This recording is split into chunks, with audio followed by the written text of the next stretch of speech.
Dans la lumière tamisée d'un grand salon parisien, Claire Montfaucon se tient immobile près de la fenêtre, les mains croisées sur sa robe de soie bleu nuit, tandis que son époux Henri observe son profil avec une expression qu'il ne comprend pas lui-même. Derrière eux, les invités rient et dansent, ignorant le silence glacé qui sépare le duc et la duchesse. Henri serre les poings, sentant monter en lui une confession qu'il a retenue pendant des mois. Claire tourne lentement la tête vers lui, et dans ses yeux sombres brille une lucidité qui le transperce. Ce soir, 3 mots vont briser le masque qu'ils portent tous deux, et ce qui suivra ne sera ni pardon facile ni oubli, mais un long chemin vers la vérité, pavé de dignité, de honte et d'un amour qui refuse de mourir. Les candélabres du grand salon de l'hôtel Montfaucon jetaient une lumière dorée sur les invités qui évoluaient entre les colonnes de marbre. C'était un mardi de novembre 1887, et le tout Paris aristocratique se pressait dans cette demeure somptueuse pour célébrer l'anniversaire de la comtesse de Valois. Les robes bruissaient sur le parquet ciré. Les éventails s'ouvraient et se refermaient comme des ailes de papillons. Les conversations se mêlaient au son discret d'un quatuor à cordes installé près de la cheminée monumentale. Claire Montfaucon se tenait près d'une fenêtre donnant sur les jardins obscurs. Elle portait une robe de taffetas bleu nuit qui épousait sa silhouette mince avec une élégance sobre. Ses cheveux châtains étaient relevés en un chignon simple, orné d'un peigne d'argent. À 28 ans, elle possédait cette beauté discrète que seuls les regards attentifs savaient remarquer. Son visage au trait fin exprimait une sérénité qui impressionnait ceux qui la côtoyaient. Mais cette sérénité était un masque. Henri de Montfaucon, duc de 32 ans, se trouvait de l'autre côté du salon. Il discutait avec le baron de Lusignan et le comte de Brienne, 2 hommes influents dans les cercles politiques parisiens. Henri avait cette prestance naturelle des hommes de sa lignée. Grand le port droit, le visage au trait ferme encadré par une barbe courte et soignée, il incarnait l'aristocratie française dans toute sa rigueur. Sa voix grave portait sans effort. Ses gestes étaient mesurés.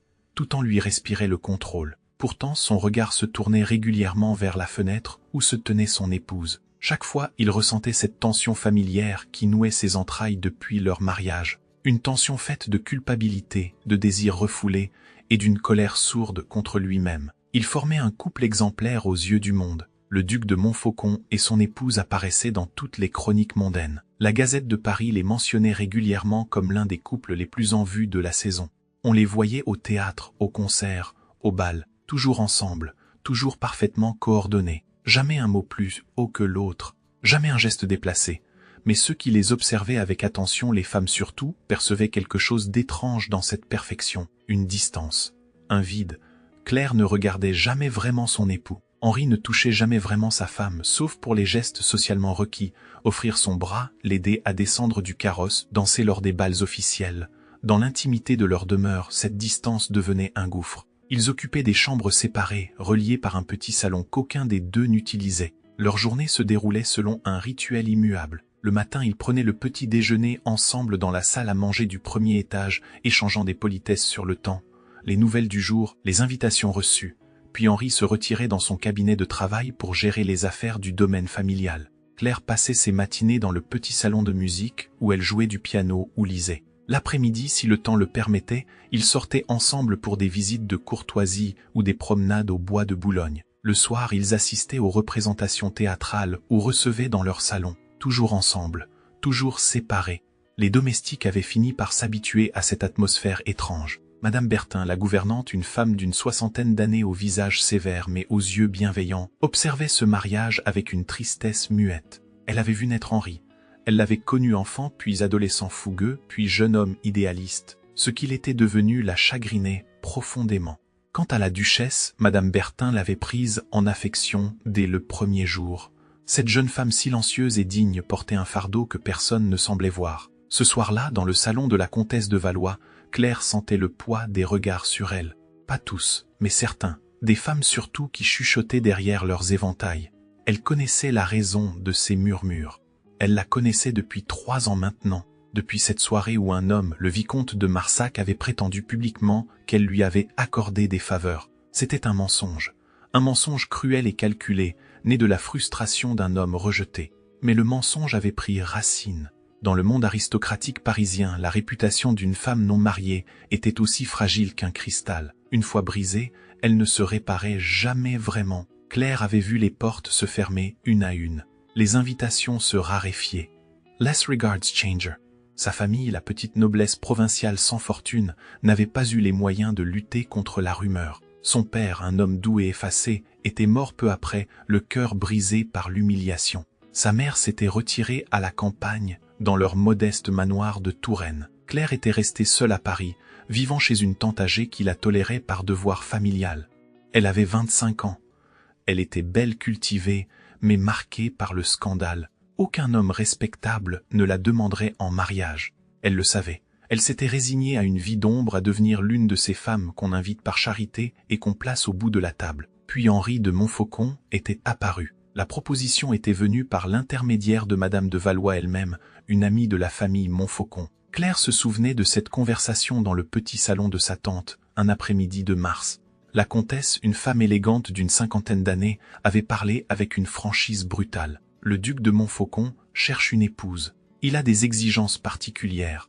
Il souhaite une femme de bonne famille, cultivée, mais sans prétention sociale. Une femme qui ne cherchera pas à briller dans le monde. Une femme qui comprendra que ce mariage est avant tout une alliance de raison. Claire avait écouté sans broncher. Elle avait compris immédiatement. Henri de Montfaucon cherchait une épouse docile, effacée, reconnaissante. Une femme dont la réputation ternie garantirait qu'elle ne chercherait jamais à s'imposer ni à revendiquer quoi que ce soit. Une femme qui accepterait sa place en silence. Pourquoi moi, avait-elle demandé d'une voix calme. Madame de Valois avait hésité puis avait répondu avec une honnêteté qui l'avait honorée, parce que vous êtes dans une position qui ne vous permet pas de refuser, et parce que le duc a ses raisons pour choisir précisément quelqu'un comme vous. Claire avait compris. Elle n'avait pas posé d'autres questions. Elle avait accepté. La première rencontre avec Henri avait eu lieu une semaine plus tard, dans le grand salon de l'hôtel Montfaucon. Claire se souvenait de chaque détail. La lumière du printemps entrant par les hautes fenêtres. Le parfum des roses blanches disposées dans des vases de cristal. Lou Silence Peasant. Henri se tenait debout près de la cheminée. Il l'avait regardé entrer avec une expression indéchiffrable. Pas de chaleur, pas de curiosité, juste une évaluation froide, comme on examine un objet qu'on envisage d'acquérir. Mademoiselle Beaumont, je vous remercie d'avoir accepté cet entretien. Sa voix était grave, posée, dénuée d'émotion. Claire avait fait une révérence mesurée. Monsieur le duc. Il s'était assis face à face. Henri avait exposé sa proposition avec une clarté clinique. Il cherchait une épouse pour remplir les obligations sociales de sa position. Il offrait en échange sécurité, confort et respectabilité. Le mariage serait célébré discrètement. Elle porterait son nom et bénéficierait de sa protection. En retour, elle ne devait rien exiger de lui. Ni affection, ni intimité véritable, ni présence au-delà de ce que les apparences sociales imposaient. Claire avait écouté sans l'interrompre. Puis elle avait posé une seule question. « Puis-je savoir pourquoi vous faites ce choix, monsieur le duc ?» Henri avait soutenu son regard. Pendant un instant, elle avait cru voir passer quelque chose dans ses yeux gris. Une douleur, une colère. Puis le masque était revenu. « Cela ne vous concerne pas. » Claire avait hoché la tête. Elle avait compris qu'elle ne saurait jamais la vérité. Ou du moins, pas avant longtemps. Mais elle avait accepté, parce qu'elle n'avait pas le choix. Et parce que, aussi étrange que cela puisse paraître, elle avait ressenti quelque chose en regardant cet homme. Pas de l'amour, pas encore, mais une intuition, une certitude mystérieuse que cet homme blessé et fermé portait en lui une blessure qui appelait la sienne. Le mariage avait été célébré 6 semaines plus tard dans la chapelle privée de l'hôtel Montfaucon. Peu d'invités, pas de faste, une cérémonie brève et solennelle. Claire portait une robe de satin ivoire, simple et élégante. Henri était en habit noir. Ils avaient échangé leurs vœux d'une voix ferme. Puis Henri avait soulevé le voile de Claire et l'avait regardée pour la première fois vraiment. Leurs regards s'étaient croisés. Claire avait vu alors ce qu'elle avait pressenti, une souffrance immense, enfouie sous des couches de fierté et de colère. Elle avait eu envie de tendre la main, de toucher son visage, de lui dire qu'elle comprenait. Mais elle n'avait rien fait.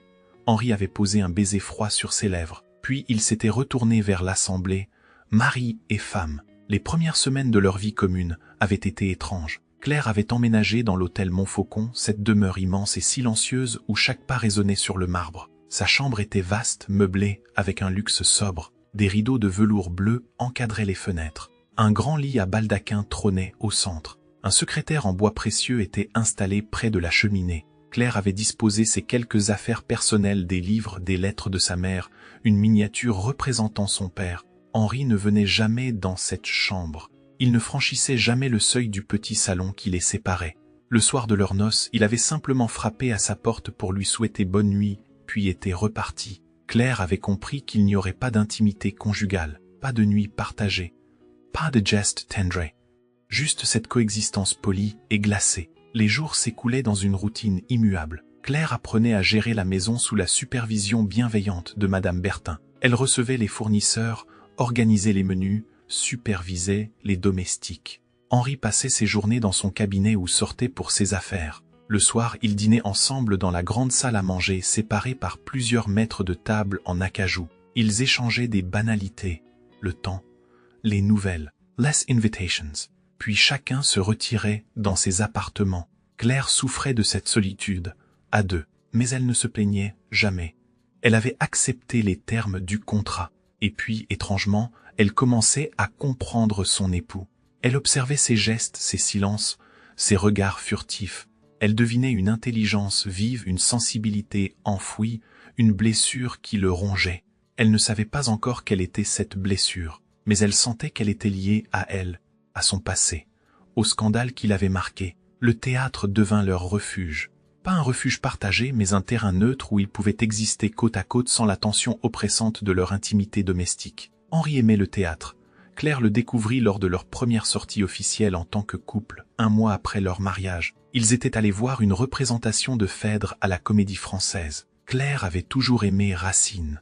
La tragédie, la passion contenue dans l'Alexandrin, la beauté formelle qui contenait le chaos des émotions. Henri, elle le découvrit ce soir-là, partageait cette passion. Durant l'entracte, alors qu'il se promenait dans le foyer du théâtre, il avait fait un commentaire sur le jeu de la comédienne principale. Claire avait répondu. Une discussion s'était engagée. Pour la première fois depuis leur mariage, ils avaient parlé de quelque chose qui n'était ni obligation sociale, ni banalité quotidienne. Henri avait été surpris par la culture de son épouse. Il avait découvert qu'elle connaissait non seulement Racine, mais aussi Corneille, Molière, Marivaux, qu'elle avait des opinions nuancées sur le jeu des comédiens, sur la mise en scène, sur l'interprétation des textes. Il avait été surpris, et peut-être un peu troublé. Claire avait vu quelque chose changer dans son regard. Une lueur d'intérêt, fugace mais réelle. Après cette soirée, ils prirent l'habitude d'aller au théâtre 2 fois par semaine. C'était devenu leur rituel. Le mardi et le vendredi, il assistait aux représentations de la Comédie Française, de l'Odéon ou des théâtres de boulevard. Ils occupaient toujours la loge familiale des Montfaucon, une loge de premier rang avec vue parfaite sur la Seine. Claire portait ses plus belles robes. Henri était toujours impeccable dans son habit de soirée. Ils arrivaient ensemble saluer les connaissances, puis s'installaient dans leur loge. Durant les représentations, quelque chose se passait. Claire le sentait. Henri se détendait. Son visage perdait cette rigidité habituelle. Il se penchait parfois vers elle pour murmurer un commentaire. Elle répondait à voix basse. Ces échanges étaient brefs, mais intenses. Ils partageaient quelque chose. Une complicité intellectuelle, un plaisir commun. Après les spectacles, sur le chemin du retour dans leur carrosse, ils discutaient. Henri exprimait ses opinions avec une passion contenue. Claire répondait avec finesse. Ils débattaient de l'interprétation d'une scène, de la justesse d'une mise en scène, de la beauté d'une tirade. Ces conversations duraient parfois tout le trajet. Puis lorsque le carrosse s'arrêtait devant l'hôtel Montfaucon, le silence retombait. Ils descendaient. Ils rentraient. Ils se souhaitaient bonne nuit. Chacun regagnait sa chambre. Mais quelque chose avait changé. Claire le sentait. Henri la regardait différemment, pas encore avec tendresse, mais avec une curiosité nouvelle, comme s'il découvrait qu'elle n'était pas seulement l'épouse de convenance qu'il avait choisie pour des raisons qu'elle ignorait encore. Elle était une personne, une femme intelligente, sensible, avec qui il pouvait partager quelque chose de vrai. Claire, de son côté, tombait amoureuse, lentement, silencieusement. Elle découvrait l'homme sous le masque. Elle voyait son intelligence, sa culture, sa sensibilité cachée. Elle voyait aussi sa souffrance, cette blessure qu'il portait et qui le rendait si dur, si fermé. Elle ne savait pas encore quelle était cette blessure, mais elle devinait qu'elle était profonde.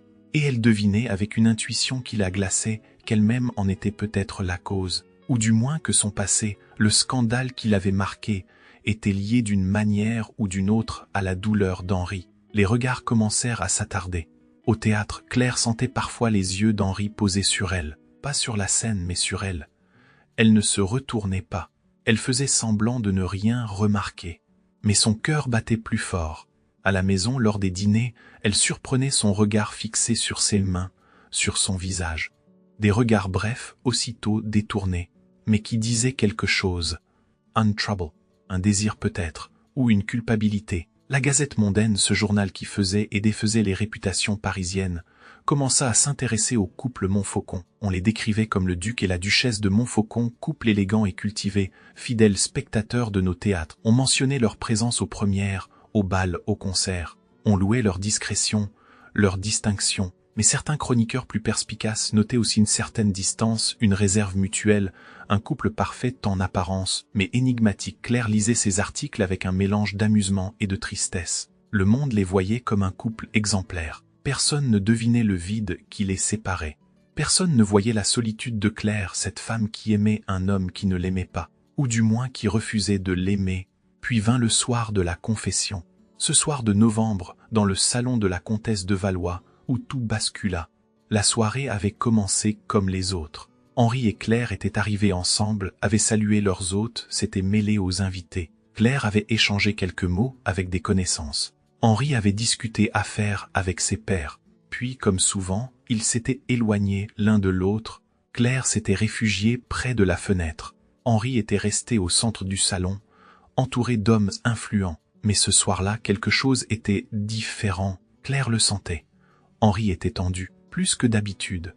Elle l'avait observé discrètement. Il buvait plus que de coutume. Son regard était sombre, ses gestes moins contrôlés. Plusieurs fois, elle l'avait surpris en train de la regarder avec une expression qu'elle n'arrivait pas à déchiffrer. De la colère, de la douleur, du désir. Vers 11 heures, Henri s'était approché d'elle. Il avait traversé le salon d'un pas décidé. Les conversations s'étaient interrompues sur son passage. Tout le monde les regardait maintenant. Le duc et la duchesse de Montfaucon, face à face près de la fenêtre. Claire, c'était la première fois qu'il l'appelait par son prénom en public. Elle avait levé les yeux vers lui, surprise. Il était pâle, ses mâchoires étaient serrées. Il semblait lutter contre quelque chose en lui. Oui, Henri. Elle avait utilisé son prénom à son tour, une audace, une réponse à son geste. Henri avait pris une inspiration profonde. Puis, d'une voix basse mais distincte, il avait dit « Je dois vous parler, maintenant ». Claire avait hoché la tête. Ils s'étaient éloignés vers un petit salon adjacent, moins fréquenté. Quelques invités les avaient suivis du regard, intrigués. Madame de Valois avait froncé les sourcils, inquiète. Dans le petit salon, Henri avait refermé la porte. Ils étaient seuls. La lumière tamisée d'une lampe à huile jetait des ombres sur son visage. Claire attendait, le cœur battant. Elle savait que quelque chose d'important allait se passer. Quelque chose qui changerait tout. Henri s'était approché d'elle. Il la regardait avec une intensité douloureuse. Puis soudain, les mots avaient jailli. « Je t'ai épousé par vengeance ». Le silence qui suivit fut absolu. Claire n'y bougeait pas. Elle le regardait, attendant la suite. Henri continua, la voix rauque, « Le scandale qui a détruit ta réputation. Le vicomte de Marsac, cette rumeur infâme. Je savais qu'elle était fausse. Je l'ai toujours su. » Claire sentait son cœur si serré. Elle comprenait maintenant. Elle comprenait tout. J'ai épousé une femme marquée par le scandale pour punir ceux qui t'avaient condamné, pour montrer à ce monde hypocrite que je me moquais de leur jugement, pour les forcer à t'accepter parce que tu portais mon nom. C'était ma vengeance. Contre eux, contre cette société pourrie. Il s'arrêta, haletant. Claire le regardait toujours, immobile, puis d'une voix très douce, elle dit « Je sais ». Henri la fixa stupéfait. « Tu sais ?»« Oui, je l'ai toujours su, depuis le début. Alors pourquoi as-tu accepté ?» Claire sourit. Un sourire triste, infiniment triste, parce que je n'avais pas le choix. Et parce que, elle hésita puis acheva, « Moi, je t'ai épousé par amour. » Henri recula comme si elle l'avait frappé. Il la regardait avec une expression d'incrédulité et de douleur mêlée. « Par amour, oui, pas le jour de notre mariage, mais après, en vivant à tes côtés, en découvrant qui tu es vraiment, en voyant ta souffrance, ton intelligence, ta bonté cachée. Je suis tombée amoureuse de toi, Henri. » Henri secoua la tête, reculant encore. « Non, non, ce n'est pas possible. Tu ne peux pas m'aimer. Je t'ai utilisé. Je t'ai épousé pour servir mon orgueil, je sais. Et je t'aime quand même. » Henri la regarda encore un long moment. Puis, sans un mot de plus, il tourna les talons et quitta le salon. Claire resta seule, debout près de la fenêtre, les larmes coulant silencieusement sur ses joues. Le lendemain matin, Claire se réveilla avec une clarté nouvelle. Elle avait pleuré toute la nuit. Maintenant, elle était calme, résolue. Elle savait ce qu'elle devait faire. Henri avait dit la vérité. Il l'avait épousée par vengeance. Pas contre elle, mais contre le monde. C'était une noble intention, à sa manière, mais c'était aussi une utilisation. Il ne l'avait pas choisie pour elle-même. Il l'avait choisie pour ce qu'elle représentait, une victime à sauver, un symbole à brandir. Claire avait accepté cette vérité, mais elle ne l'accepterait plus. Elle ne serait plus le symbole de personne. Elle ne serait plus l'épouse docile et reconnaissante. Si Henri ne pouvait pas l'aimer pour elle-même, alors elle se retirerait, pas physiquement. Elle resterait sa femme. Elle continuerait à remplir ses devoirs sociaux, mais elle retirerait son cœur. Ce matin-là, lorsqu'ils se retrouvèrent pour le petit déjeuner, Claire salua Henri d'une voix polie mais froide. « Bonjour, monsieur le duc. » Henri leva les yeux, surpris. Elle l'avait appelé Henri la veille. Maintenant, elle revenait au monsieur le duc. Il comprit immédiatement. Quelque chose avait changé. « Bonjour, madame. » Ils prirent leur repas en silence. Claire mangea avec application, le regard fixé sur son assiette. Henri l'observait mal à l'aise. Il voulait parler, s'excuser, expliquer, mais il ne trouvait pas les mots. Et puis il avait peur, peur de ce qu'il avait déclenché, peur de perdre quelque chose qu'il n'avait jamais vraiment eu. Les jours suivants furent étranges. Claire continuait à remplir ses obligations. Elle gérait la maison. Elle recevait les visiteurs. Elle accompagnait Henri aux événements sociaux. Mais elle avait changé. Elle ne cherchait plus son regard. Elle ne lui souriait plus. Elle répondait à ses questions avec politesse, mais sans chaleur. Et surtout, elle le vouvoyait. « Souhaitez-vous que je commande du vin pour le dîner de samedi, monsieur le duc? Préférez-vous que nous allions au théâtre mardi ou vendredi, monsieur le duc? Puis-je me retirer, monsieur le duc ?» Chaque monsieur le duc était comme un coup de poignard. Henri réalisait ce qu'il avait perdu. Cette intimité fragile qu'ils avaient commencé à construire. Ces moments au théâtre où ils partageaient quelque chose de vrai. Ces regards qui s'attardaient. Tout cela avait disparu. Claire s'était retirée. Elle était là physiquement, mais son cœur était parti. Henri souffrait. Pour la première fois depuis longtemps, il souffrait vraiment. Pas de la douleur ancienne qui l'avait poussé à ce mariage de vengeance, mais d'une douleur nouvelle, aiguë, insupportable. Il réalisait qu'il tenait à Claire, qu'il avait besoin d'elle, pas comme symbole, pas comme instrument de vengeance, mais comme femme, comme compagne, comme l'être humain qu'elle était. Il essaya de lui parler, plusieurs fois, mais Claire l'évitait avec une habileté consommée. Elle était toujours occupée, toujours en mouvement, toujours polie, mais inaccessible. Henri se retrouvait seul dans son cabinet, face à ses livres et ses papiers, torturé par le silence de son épouse. Les apparitions sociales devinrent un supplice. Ils continuaient à sortir ensemble, à se montrer en public. Mais maintenant tout le monde voyait la distance entre eux. La Gazette mondaine commença à publier des articles plus acerbes. Le couple Montfaucon traverse-t-il une crise? La duchesse semble absente lors des dernières sorties. Le duc paraît sombre et préoccupé. Claire lisait ces articles sans émotion. Henri les lisait avec rage. Mais ni l'un ni l'autre ne disaient rien. Ils continuaient leur vie parallèle, ensemble et séparés, dans cette maison immense qui résonnait de leur silence. Une nuit, Henri ne put dormir. Il se leva, alluma une lampe et se rendit dans son cabinet. Il ouvrit un tiroir fermé à clé et en sortit une pile de vieux journaux. Des numéros de la Gazette mondaine, datant de 3 ans. Il les avait gardés. Il ne savait pas pourquoi. Peut-être parce qu'ils contenaient la preuve de sa propre lâcheté. Il étala les journaux sur son bureau et commença à lire. L'article était là en première page du numéro de mai 1884. Scandale dans la haute société. Mademoiselle B accusée de conduite inconvenante. Le vicomte de Marsac avait prétendu que Claire Beaumont lui avait accordé des faveurs lors d'un bal. Il avait donné des détails inventés mais suffisamment précis pour être crédibles. La rumeur s'était répandue comme une traînée de poudre. Henri se souvenait de cette époque. Il avait 29 ans, il sortait tout juste d'une période sombre. Son père était mort 2 ans plus tôt, laissant le domaine familial dans une situation financière difficile. Henri avait dû se battre pour redresser les affaires, vendre des terres, négocier avec les créanciers. Il avait réussi, mais le prix avait été lourd. Il avait dû s'allier avec des hommes qu'il méprisait. Des hommes comme le vicomte de Marsac. Marsac était un homme riche, influent et corrompu. Il avait aidé Henri à obtenir des prêts avantageux. En échange, Henri avait fermé les yeux sur certaines de ses pratiques douteuses. Il avait même fréquenté les mêmes cercles que lui, les mêmes bals, les mêmes salons. Henri se souvenait maintenant.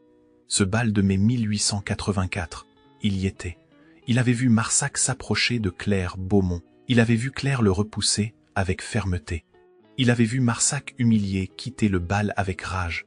Et le lendemain, la rumeur était née. Henri avait su immédiatement que c'était un mensonge.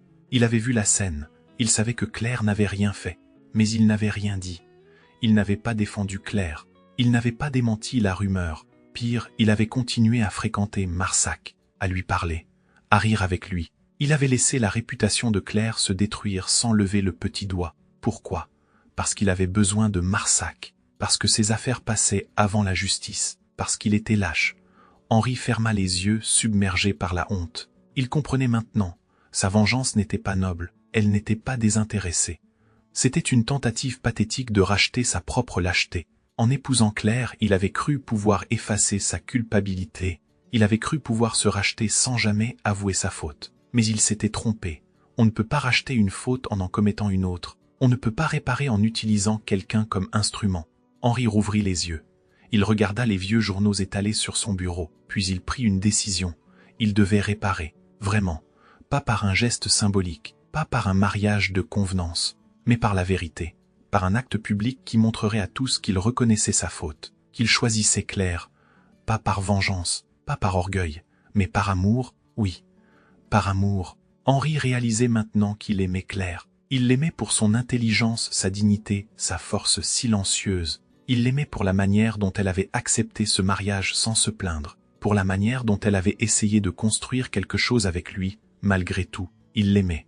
Et il l'avait perdu par sa propre stupidité. Mais peut-être n'était-il pas trop tard. Peut-être pouvait-il encore réparer. Les jours qui suivirent furent étranges. Henri était différent. Claire le remarqua immédiatement. Il ne cherchait plus à lui parler. Il ne la regardait plus avec cette expression coupable et suppliante. Il était calme, résolu, comme s'il avait pris une décision. Claire l'observait discrètement. Elle se demandait ce qui se passait dans sa tête. Mais elle ne posait pas de questions. Elle maintenait sa distance. Elle continuait à le vouvoyer, à l'appeler Monsieur le Duc. Elle continuait à remplir ses devoirs d'épouse avec une perfection glacée. Pourtant, elle souffrait. Elle aimait Henri. Elle l'aimait désespérément. Mais elle ne pouvait pas accepter d'être aimée par pitié ou par culpabilité. Elle voulait être choisie, vraiment choisie, pour elle-même. Pas pour ce qu'elle représentait, pas pour racheter une faute, mais pour qui elle était. Le théâtre était devenu un supplice. Il continuait à y aller 2 fois par semaine. Mais maintenant, il ne parlait plus. Ils s'asseyaient côte à côte dans leur loge, regardaient la pièce en silence, puis rentraient sans échanger un mot. Claire sentait parfois le regard d'Henri posé sur elle. Mais elle ne se retournait pas. Elle fixait la scène, les larmes retenues au bord des yeux. Un soir, Madame Bertin frappa à la porte de Claire. Elle entra avec un plateau de thé et le posa sur la table basse près de la cheminée. Puis elle resta là, hésitante. « Qu'y a-t-il, Madame Bertin » demanda Claire doucement. La gouvernante la regarda avec une expression de compassion maternelle. « Madame la Duchesse, pardon, Nesmond Otis, mais je vous vois souffrir, et je vois Monsieur le Duc souffrir. » Claire ne répondit pas. Madame Bertin continua. « Je connais Monsieur Henri depuis sa naissance. C'est un homme bon, mais il a été blessé. Il a fait des erreurs graves, mais je crois qu'il essaie de les réparer. » « Comment savez-vous cela » murmura Claire. « Parce que je le vois, parce que je vois comment il vous regarde, pas comme avant, différemment, avec amour. » Claire secoua la tête. « L'amour ne suffit pas, Madame Bertin. Il faut aussi le respect. Le choix, je sais, Madame, et je crois que Monsieur le Duc commence à le comprendre. Donnez-lui une chance. Attendez, vous verrez. » Madame Bertin se retira, laissant Claire seule avec ses pensées. La Vélada théâtrale était l'événement de la saison. Une grande soirée organisée par le comte de Lusignan pour célébrer la réouverture du théâtre de l'Odéon après des travaux de rénovation. Tout Paris serait présent. Les plus grandes familles aristocratiques, les hommes politiques influents, les artistes en vue. C'était une soirée où se jouaient les alliances, où se décidaient les réputations. Henri avait reçu l'invitation plusieurs semaines auparavant. Il avait accepté comme toujours. Mais cette fois, il avait un plan qui lui coûterait cher socialement, mais qui était le seul moyen de montrer à Claire qu'il la choisissait vraiment. Le soir de la Vélada, Claire se prépara avec soin. Elle portait une robe de velours bordeaux, élégante et sobre. Ses cheveux étaient relevés en un chignon sophistiqué. Elle était magnifique. Henri, lorsqu'il la vit descendre l'escalier, sentit son cœur se serrer. Il portait son habit de soirée le plus formel. Il avait l'air grave, presque solennel. Ils montèrent dans le carrosse, en silence. Durant le trajet, Henri rompit enfin ce silence. Claire, elle se tourna vers lui surprise. Il l'avait appelée par son prénom. Et il l'avait tutoyée. Pour la première fois depuis des semaines. Oui, répondit-elle prudemment. Ce soir, je vais faire quelque chose qui changera tout. Je te demande juste de me faire confiance. Claire le regarda longuement, puis elle hocha la tête. D'accord, ils arrivèrent au théâtre. La façade de l'Odéon était illuminée par des centaines de lanternes. Les carrosses se pressaient devant l'entrée. Les invités descendaient, élégants et brillants. Claire et Henri furent accueillis par le comte de Lusignan lui-même, un homme corpulent au visage jovial. « Duc de Montfaucon, de Chesse, quel honneur de vous recevoir. Venez, venez, votre loge vous attend. » Ils suivirent le comte à travers les couloirs du théâtre. Partout, des invités les saluaient. Claire répondait avec grâce.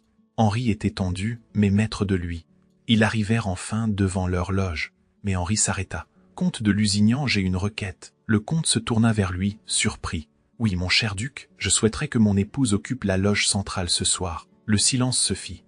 La loge centrale était la plus prestigieuse du théâtre. Elle était traditionnellement réservée aux hôtes d'honneur. Ce soir, elle devait être occupée par le ministre de la Culture et sa suite. Henri venait de demander qu'elle soit donnée à Claire. Le comte de Lusignan cligna des yeux, stupéfait. « Mais mon cher duc, la loge centrale est déjà attribuée. Je le sais, et je vous demande de changer cette attribution. M'en m'occupera la loge centrale, seule. » Le murmure se propagea parmi les invités proches. Tous regardaient maintenant Henri et Claire. Le comte de Lusignan était embarrassé. « Duc de Montfaucon, vous comprenez que cela créera des complications. » Le ministre. « Je comprends parfaitement, et j'assume les conséquences. Ma femme occupera la loge centrale. C'est ma volonté. » Claire regardait Henri, stupéfaite. Elle comprenait ce qu'il faisait. Il brisait une alliance importante. Il offensait le ministre. Il sacrifiait son influence politique. Pour elle, pour lui montrer qu'il la choisissait, publiquement, devant tout le monde. Le comte de Lusignan hésita encore. Puis, voyant la détermination dans les yeux d'Henri, il capitula. « Très bien. Si telle est votre volonté, duc de Montfaucon, la duchesse occupera la loge centrale. » Un murmure plus fort parcourut l'assistance. Les éventails s'agitèrent. Les regards se croisèrent. La gazette mondaine aurait de quoi écrire demain. Henri se tourna vers Claire. Il prit sa main, la porta à ses lèvres et murmura « Pour toi, parce que je te choisis. » Claire sentit les larmes monter. Mais elle se retint. Elle hocha la tête, incapable de parler. Puis elle suivit le comte de Lusignan vers la loge centrale. Henri, lui, se retira dans une loge secondaire, moins visible. Il avait renoncé à sa place d'honneur. Il avait donné à Claire ce qui lui revenait de droit, la reconnaissance publique, le respect. La place centrale. La représentation commença. C'était une pièce de Molière, le misanthrope. Claire était assise seule dans la loge centrale. Tous les regards étaient tournés vers elle. Elle sentait le poids de ces regards, mais elle ne baissait pas les yeux. Elle regardait la scène digne et sereine. Henri, depuis sa loge secondaire, ne quittait pas Claire des yeux. Il ne regardait pas la pièce. Il regardait sa femme. Cette femme qu'il avait utilisée, puis aimée, puis perdue, et qu'il essayait maintenant de reconquérir. Il avait fait ce qu'il pouvait. Il avait montré publiquement qu'il la choisissait. Maintenant, c'était à elle de décider. Durant l'entracte, le théâtre bourdonna de conversations. Tout le monde parlait du geste du duc de Montfaucon. Certains le trouvaient admirable, d'autres ridicule. Le ministre de la Culture était furieux, mais personne ne pouvait ignorer ce qui venait de se passer. Le duc de Montfaucon avait sacrifié son influence pour honorer son épouse. Claire restait dans sa loge durant l'entracte. Elle ne voulait pas affronter les regards et les questions. Elle resta seule, les mains croisées sur ses genoux, le cœur battant. Elle pensait à Henri, à ce qu'il venait de faire, à ce que cela signifiait.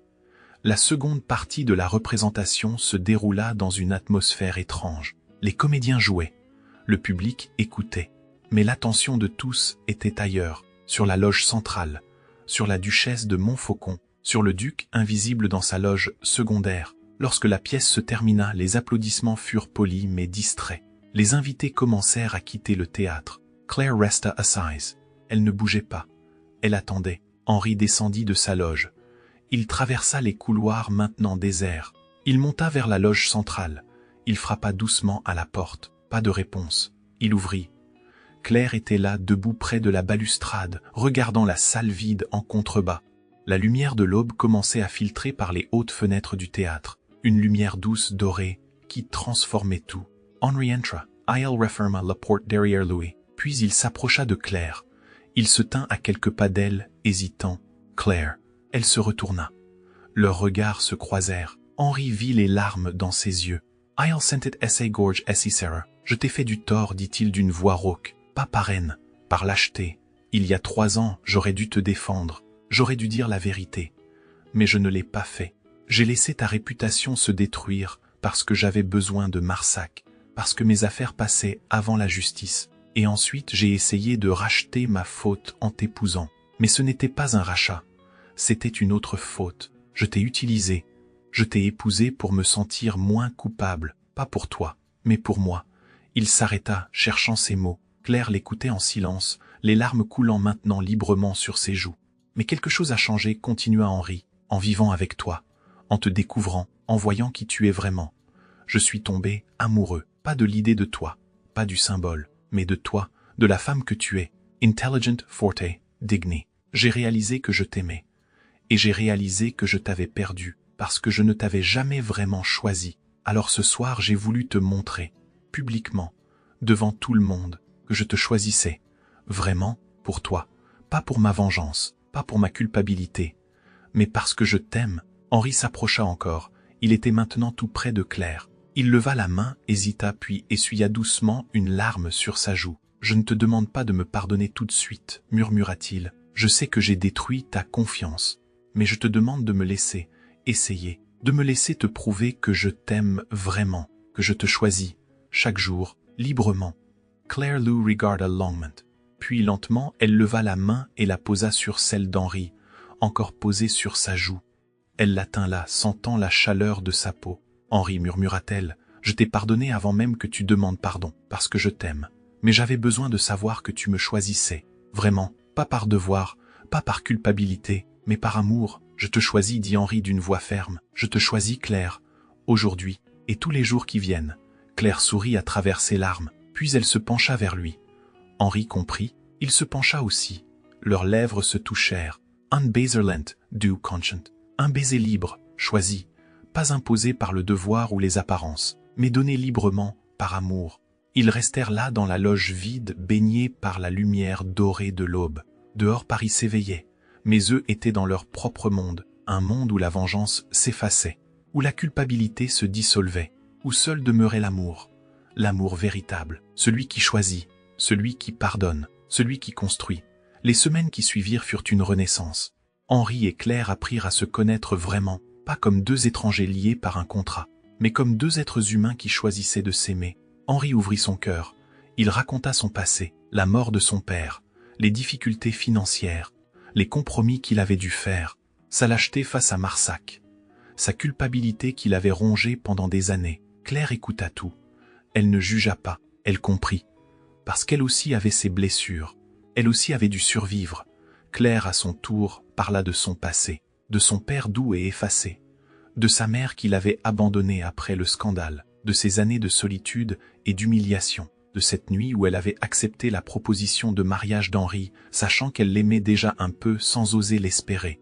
Ils parlèrent pendant des heures, dans le petit salon qui les séparait et qu'ils utilisaient maintenant, dans le jardin, lors de longues promenades, au théâtre où ils retrouvèrent leur complicité, mais enrichie maintenant d'une intimité nouvelle. Henry demanda à Claire de le tutoyer en privé. Elle accepta.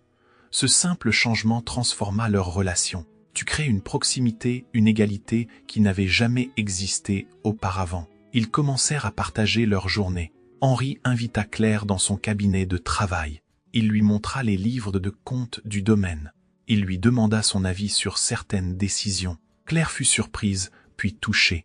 Elle découvrit qu'Henry la respectait vraiment, qu'il valorisait son intelligence, qu'il la considérait comme une partenaire, pas comme une simple épouse décorative. Claire, de son côté, invita Henry dans son petit salon de musique. Elle joua pour lui des pièces de Chopin, de Schumann. Henry écouta fasciné. Il n'avait jamais su que Claire jouait si bien. Il découvrait chaque jour de nouvelles facettes de cette femme qu'il avait épousée sans vraiment la connaître. Ils dînèrent ensemble, mais cette fois, Henry fit installer une petite table dans le salon privé, au lieu de la grande table de la salle à manger. Ils mangeaient face à face, proches, pouvant se parler sans élever la voix. Ces dîners devinrent leurs moments préférés. Ils parlaient de tout, de littérature, de politique, de leurs souvenirs d'enfance. Ils riaient. Ils se disputaient parfois gentiment sur l'interprétation d'un vers de Racine ou sur la meilleure manière de gérer un problème du domaine. Puis ils se réconciliaient avec un sourire, un regard, parfois un baiser. La société observait cette transformation avec curiosité. Le couple Montfaucon était redevenu le sujet de toutes les conversations. Mais cette fois, c'était différent. On ne parlait plus de distance ou de froideur. On parlait d'amour, d'un amour visible, palpable. Le duc et la duchesse se regardaient avec tendresse. Ils se souriaient, ils se touchaient discrètement mais constamment, une main posée sur un bras, un regard qui s'attardait, une proximité qui ne trompait personne. La Gazette mondaine publia un article intitulé « Le miracle Montfaucon ». On y racontait comment le duc avait sacrifié son influence politique pour honorer son épouse. Comment la duchesse, autrefois marquée par le scandale, était devenue l'une des femmes les plus respectées de Paris. Comment leur amour, né dans des circonstances difficiles, était devenu un exemple pour tous. Claire lut cet article avec un sourire. Henri, lui, le froissa et le jeta au feu. « Ils ne comprennent rien, dit-il. Ce n'est pas un miracle, c'est juste la vérité qui a mis du temps à émerger. » Claire s'approcha de lui. Elle posa la main sur son épaule. « Peut-être, mais c'est une belle vérité. » Henri se tourna vers elle. Il la prit dans ses bras. Claire se laissa faire, posant la tête contre son épaule. Ils restèrent ainsi, enlacés dans le silence paisible de leur salon. 1 an après la soirée de l'Odéon, Henri et Claire retournèrent au théâtre. C'était un mardi soir. Ils allaient voir une reprise de Phèdre, la pièce qu'ils avaient vue ensemble lors de leur première sortie en tant que couple. Ils occupèrent leur loge habituelle, pas la loge centrale. Leur loge familiale, celle où ils s'étaient assis côte à côte tant de fois, séparés par un silence pesant. Mais ce soir, il n'y avait plus de silence. Claire était assise contre Henri, sa main reposée dans la sienne. Leurs épaules se touchaient. La pièce commença. Claire écoutait les vers de Racine avec émotion. Henri, lui, ne regardait pas vraiment la scène. Il regardait Claire, son profil délicat, ses yeux brillants, le sourire qui flottait sur ses lèvres. À l'entracte, ils restèrent dans leur loge. Ils ne voulaient pas affronter la foule. Ils voulaient juste être ensemble. Henri se tourna vers Claire. « Tu te souviens de la première fois que nous sommes venus ici ?» Claire sourit. « Oui, tu as fait un commentaire sur le jeu de la comédienne. » J'ai répondu. « Nous avons discuté. C'était la première fois que nous partagions quelque chose de vrai. J'ai su ce soir-là que tu étais différente, que tu n'étais pas juste l'épouse que j'avais choisie pour mes raisons égoïstes. Tu étais une personne, une femme extraordinaire. » Claire posa la main sur la joue d'Henri. « Et moi, j'ai su ce soir-là que je t'aimais, ou du moins que je commençais à t'aimer. » Henri tourna la tête et embrassa la paume de sa main. « Je t'aime, Claire. Je t'aime plus que je ne pensais pouvoir aimer quelqu'un. Je t'aime aussi, Henri. » Ils s'embrassèrent doucement, tendrement, puis la cloche sonna, annonçant la reprise de la représentation. Ils se séparèrent souriant. Claire se blottit de nouveau contre Henri.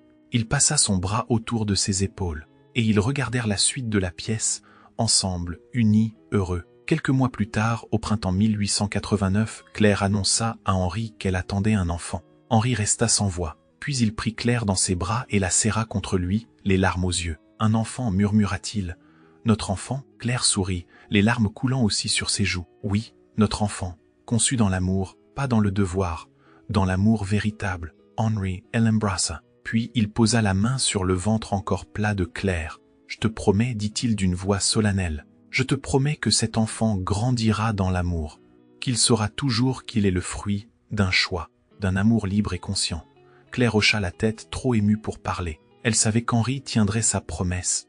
Elle savait que leur vie ne serait pas parfaite, qu'il y aurait des difficultés, des épreuves, mais elle savait aussi qu'ils les affronteraient ensemble, parce qu'ils s'étaient choisis, librement, consignment, par amour. L'enfant naquit en décembre 1889, une fille. Ils l'appelèrent Marguerite. Elle avait les yeux de sa mère et le sourire de son père. Henri la tenait dans ses bras avec une tendresse qui émouvait tous ceux qui le voyaient. Cet homme autrefois si froid, si fermé, était devenu un père aimant et attentionné. Claire observait Henri avec leur fille et sentait son cœur déborder d'amour. Elle pensait parfois à ce qu'aurait été sa vie si elle n'avait pas accepté la proposition de mariage d'Henri. Elle serait restée seule, marquée par le scandale, oubliée du monde. Au lieu de cela, elle était duchesse de Montfaucon. Elle était aimée, elle était mère, elle était heureuse. Mais ce bonheur n'était pas un cadeau du destin, c'était le fruit d'un choix. Le choix d'Henri de reconnaître sa faute et de la réparer. Le choix de Claire de pardonner et d'aimer. Le choix de tous deux de construire quelque chose de vrai au-delà des apparences et des obligations sociales. Les années passèrent. Henri et Claire vieillirent ensemble. Leur amour ne faiblit jamais. Il se transforma, s'approfondit, devint plus riche et plus complexe. Ils eurent d'autres enfants, 2 garçons. Ils les élevèrent avec amour et fermeté.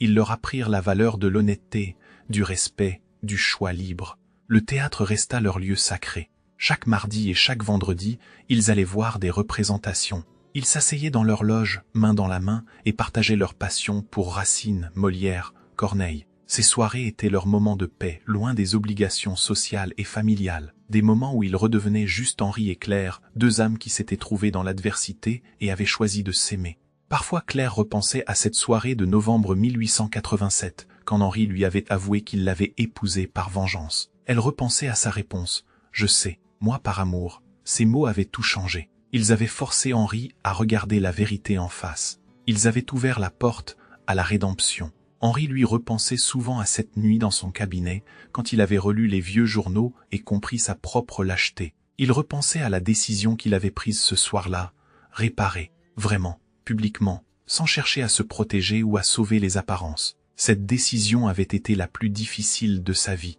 mais aussi la plus juste. Un soir d'hiver, alors qu'ils avaient tous deux dépassé la 50aine, Henri et Claire étaient assis dans leur salon privé. Un feu crépitait dans la cheminée. Dehors, la neige tombait doucement sur Paris. Leurs enfants étaient couchés. La maison était silencieuse. Claire lisait un livre. Henri la regardait, comme il le faisait souvent. Elle leva les yeux et sourit. « Pourquoi me regardes-tu ainsi ?» Henri sourit à son tour. « Parce que je ne me lasse jamais de te regarder. Parce que chaque fois que je te vois, je me souviens de la chance que j'ai. » Claire posa son livre. Elle se leva et vint s'asseoir sur les genoux d'Henri. Il l'entoura de ses bras. Elle posa la tête contre son épaule. « Tu sais, murmura-t-elle, je pense parfois à ce que tu m'as dit ce soir-là. Je t'ai épousé par vengeance. J'ai eu si peur. J'ai cru que tout était fini. » Henri resserra son étreinte. « Je sais, j'ai été stupide. Cruel. Mais tu m'as sauvé. Avec ta réponse. Moi par amour. » Ces mots m'ont brisé. Ils m'ont forqué.